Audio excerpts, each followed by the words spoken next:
Asato ma Sagamaya Tamaso ma Jyotir Gamaya Mrityu ma Amritam Gamaya Om Shanti Shanti Shanti.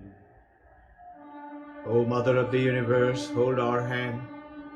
Take us from unreal to real.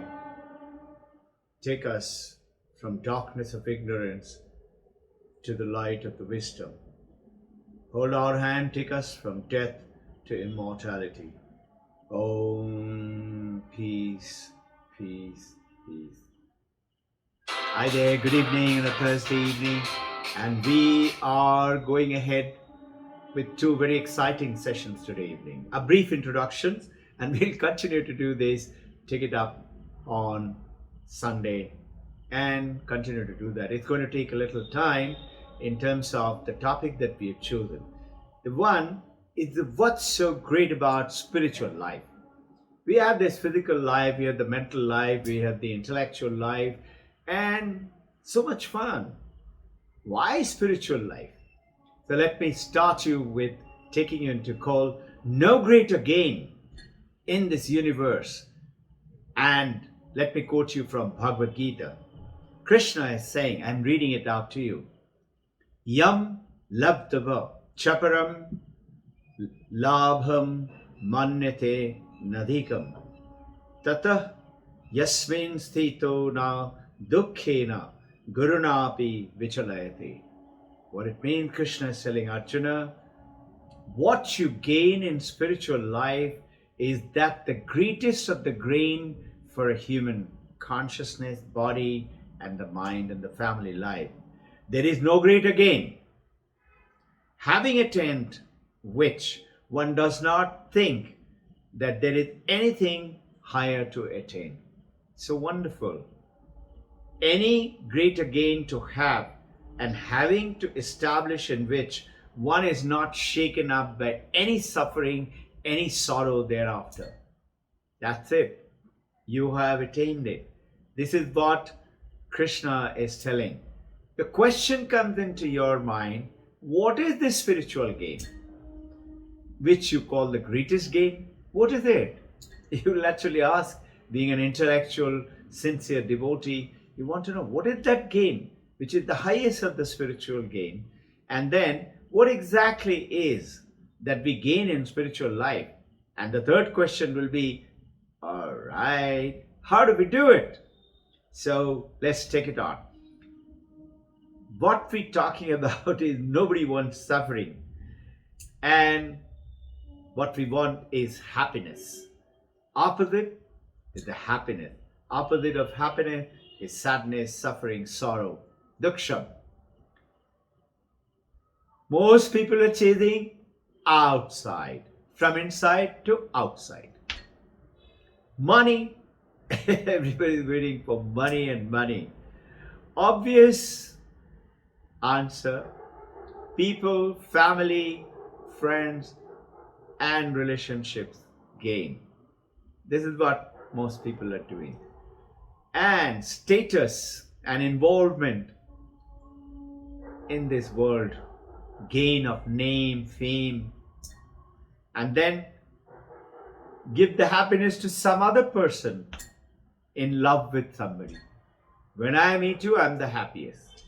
The moment you put your happiness into some other person, some other thing outside of you, is the shortest, surest way for it to go away, vanish. It will be there for a short while and it will go away. This is the message of the Vedanta. It's talking about people get old, age, sickness, suffering, and die. And no amount of spirituality will bring back person back. Isn't it? It's gone. This impersonal soul, that consciousness, that sentient being, sentient who experiences the world like you and me, that person for this lifetime, that person is gone, but the soul remains. Like the sunlight. Let's say in this room right now, there is light. There is me and there are my friends all over here. Soon enough, light will continue to stay. We will go away. This room will be empty. Chairs and furniture will continue to get the light. And then, after some time, some other people will come. Maybe I will come with some other people. Again, the light of the consciousness continues. And notice it is totally detached. This consciousness, this light is not dependent or affected, whether it falls on something dirty on the road or that dirty vessel on which you have eaten the food, or if it falls on a pitcher of wine or whiskey or beer, it doesn't get drunk. Nor is it going to get affected and become holy if it falls on holy water. It's totally unattached. The person is gone forever, but the soul, consciousness continues. So what about happiness in time? If I do that and at that time, then I will be happy. That time I was so happy, and you remember your childhood or some time when you were with your best friend or your lover and you had a baby at your home. I was so happy. Why isn't it there? This is the doubt and the question. Maybe I'll be happy when I'm in heaven. No, most of us think I'll be happy maybe when I attain samadhi.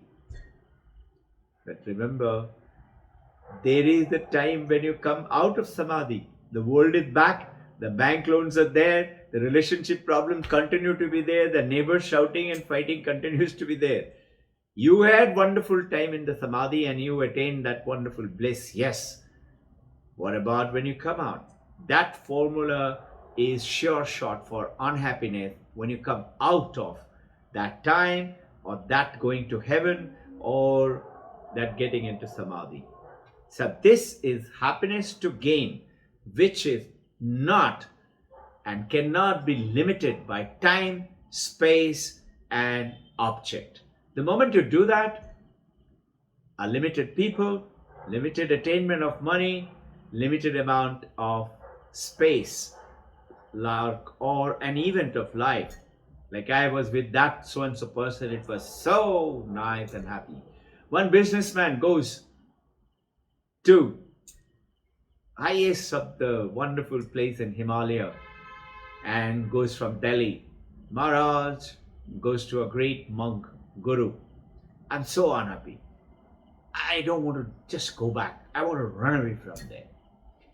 And the Guru tells him, can you realize that you are happy?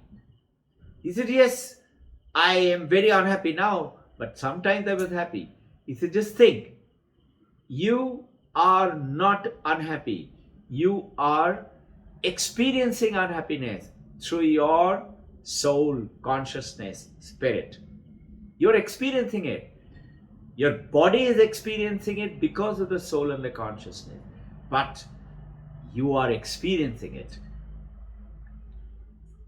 That unhappiness. You do this. He gave him the way. And you go back and practice, come back after 5-6 days. He goes to his hotel room and practices, or in the ashram, comes back and says, Gurudev, I'm so happy. I'm so much in joy and ananda. Gurudev said, wait, you are not in joy and ananda. You are experiencing the joy and ananda. This is the difference that you're talking about. That limited happiness comes in because you are trying to limit it with time, space, and causation. And the happiest time of your life is now. It doesn't mean that because you're hearing from me. Now is this time, right now, wherever you are, whatever you're doing. And now means when. Now is when. Whenever you are, wherever you are, What? Wherever, when, whenever. Where is here? Right now we are saying it is here. Is wherever you are. And where do you find it? Inside of you. Atma Sukham. Only then the happiness becomes unlimited. Discovering that from within. And that Atma Sukha is infinite. Adi Shankaracharya is saying in Taittiriya Upanishad Karika when he is writing, within each one of us, there is this infinite, boundless ocean of bliss. The spray of which, like an ocean wave spray of which takes you and I to such bliss. Only the spray. What happens if you take a real dip? It is wherever you are, you always carry it with you the moment. That's the purpose of the spiritual journey. And every other gained satisfaction is nowhere compared to it. It's called Ananda, the bliss of our real nature. That's who we are. Sat Chit Ananda. And that's the journey. No greater gain than this bliss. And this is our journey. Whenever you feel, and the more and more as you practice, you will find it beyond Desha, Kala, Vastu. Desha, space. Everything is limited by space. Like this room is limited. This country is limited. Kala, time, limited. And Vastu, object, limited. The computer cannot be the glass cannot be the clock cannot be the camera. Object limitation. And it is beyond that. And that is where the joys are available in us. That is the journey of the spiritual journey. So it is like, let me give you a small example and we go to the next topic. Let's say there are tamasic, there are rajasic and sattvic. Let's say you're watching a cricket match on the TV. It's a tamasic joy. Couch potato with your popcorn and beer or cold drink or tea or coffee. You're enjoying it. It's a tamasic. But now you go out into the field outside and play with your neighbor's friend, brother, sister, parent. That is called rajasic joy. You are now got into activity of that playing. You are actually enjoying that cricket. And now just think, the moment better than this, that rajasic joy, it goes on to the sattvic joy. The joy of going on into the park to playing and experiencing the thrill of achieving, knowing that I can attain that status. The result, otherwise, in tamasic and rajasic, is unhappiness. Houston Smith, in his book, I'll share with you the book of the world religion. I'll share with you the book next time when we meet on Sunday. And the chapter on Hinduism, he is saying, after you have enjoyed everything in this world, Houston Smith, an American, the world's top historian, even today his books are covered in all over the America, in the universities as the top book for reference. He says, whether it is the world outside, the sensual world, the world of art, the world of thing, after that, you've enjoyed everything, you will ask, your soul will ask you, is this all? We will continue with that. Now I wish to take you on for a few minutes on this book. The Divine Mother wrote through me, I shared with you last time. If God really exists, then why do we suffer? This question has been bothering for thousands of years. Great masters, rishis, gurus, saints had to answer this question. I was divinely guided by the mother. In my little meditation, I got the urge, and mother kept writing and referring to various Vedanta and Upanishad. This book has taken birth, in which we start with a prayer to mother. And this is the mother's picture, as you can see. You'll be seeing it in your presentation. And this is the prayer to mother. I will read out just a few lines. Prayers to the mother of the universe, who is the cause for everything that we do. In Bengali, there's a beautiful statement with Paramahamsa Ramakrishna, the beloved Gurudev of Swami Vivekananda, and he is called the Avatar, the God himself. He, like many other saints, Paramahamsa Ramakrishna, on which I was guided to write this prayer. Our beloved mother, bless us. This is prayer for all of you. From me, this is how we have written. That we delve in the intense longing and love for you, mother. Help me so that I can love you.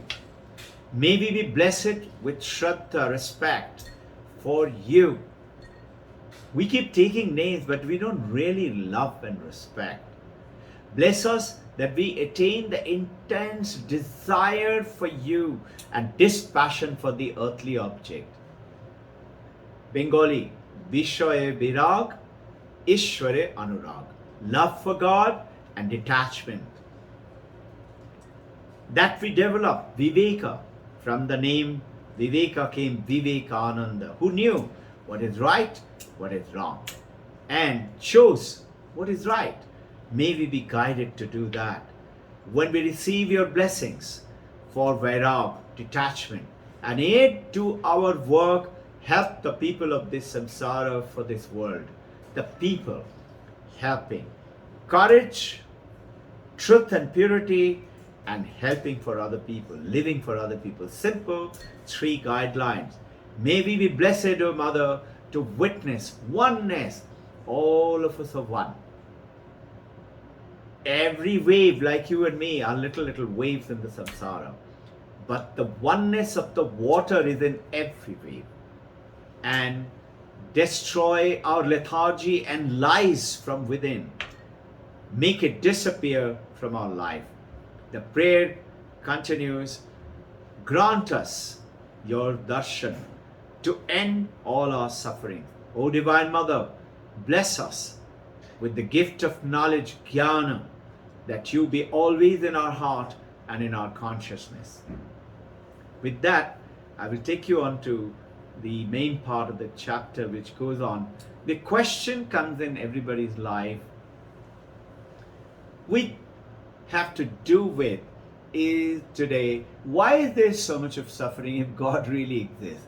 God is all powerful, the Divine Mother, and the Mother of the universe is looking so blissful, so joyful, so pretty, and so caring. Yet, especially when our Mother, our God, is all loving and caring, then why do we suffer so much? This is a question bothered for thousands of years all devotees. Our Mother, our God, is also all powerful, and you do anything to help all children. Can do anything. Who are no one else but people like you and me. Mother can easily help you and me. And if we do, then after all, just think, a human parent would never harm her or his own children. Even though the parent is all loving, but human parent does not have the power to remove the suffering from her or his children. This is the problem and the dilemma. Mother has, God has. The human parent would try, but have limited resources to help and remove the sufferings of their children. For thousands of years, our great masters and rishis had to answer this doubt and have faced this question again and again in almost all religion, in all the countries. Great philosophers had to deal with it. Mankind is regularly confronted with sorrow and death. Why? And you experience the deep welling up of anguish which an educated mind such as yours and mine cannot understand it. Why with such a young person? Why with my firstborn child? Much misfortune. This is the mothers are asking that I have to face. Why do we have to experience this strife, this struggle, and be in such miserable anguish? The heartbreaking cry of a poor loving mother who lost her 9-year-old son in Corona. Why do we have to face it? Good people like you and me, who have led a pious life for the welfare of people, and yet why do such good people and the parents have to face such pain? Isn't it? It's a question all the time. I've been guided through the messages from the mother to continue to deal with it. So you would ask, if this suffering because of my past karma? You will ask, generally we keep saying that's my karma, that's my karma. Is it because we are ignorant? We do not know? How does the same nature of Brahman work for the welfare of the mankind? Same nature which could remove the pain and the relief is not removing, but can remove the welfare of the mankind if you realize who's this me. A question may then arise. Why do God or Brahman, who is all powerful and all loving, would yet deliberately manifest this world of Maya, where suffering exists? This world of the creation, as per Sankhya, as per Kashmiri Shaivism, is Shiva and Parvati, the Pradusha and Prakriti, consciousness and nature. Nature, the world of creation, what you say God created. What does that creation mean? Creation means it's a great knowledge. Creation means creation of name, form and function. Before that, when the only Brahman existed, there were no name, form and function. So name, form and function is the creation of the Maya. Does this suffering exist because God stands and an autocratic tormentor as a dictator to punish us? You would certainly then reflect and think, what kind of a God is this? Is he or she who has created Maya just to make her, his own creatures, own children, suffer? Isn't it? Hold on to the question. We'll take it on next time. I like to limit this Thursday to just about 30 minutes or so. You reflect on it with 2 topics. We'll deal with it on coming Sunday. Jai Guru.